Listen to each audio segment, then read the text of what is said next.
చింతపండు, గోంగూర ఇలాంటి పులుపు వస్తువులు తింటే కీళ్ళవాతం పెరుగుతుందా? ఈ ఇంట్రెస్టింగ్ టాపిక్ గురించి వాళ్ళు తెలుసుకుందామండి. అందరికీ నమస్కారం. నేను డాక్టర్ ప్రత్యూష.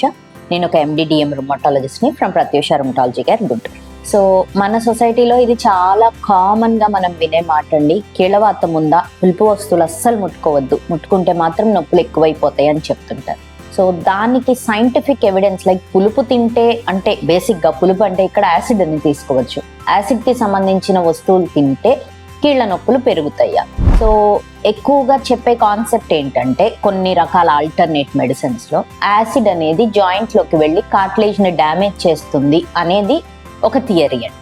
బట్ బాడీ అనేది అంత ఈజీ సిస్టమ్ కదండి, చాలా కాంప్లెక్స్ సిస్టమ్. మీరు నోటి ద్వారా తీసుకున్న యాసిడ్ రూపంలో రక్తంలో నుంచి కీళ్ళల్లోకి వెళ్ళదండి, మధ్యలో చాలా ప్రాసెసింగ్ జరుగుతుంది. సో దీన్ని ఎలా మనం కన్ఫర్మ్ చేయొచ్చు లేదా డినై చేయొచ్చు?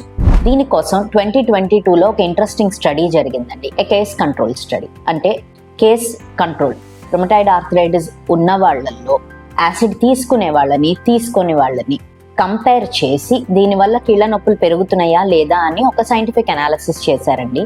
దానిలో నిరూపణ అయిందైతే స్టాటిస్టికల్గా, సైంటిఫిక్గా పులుపుకి, కీళ్ళ నొప్పులకి ఎటువంటి సంబంధము లేదు.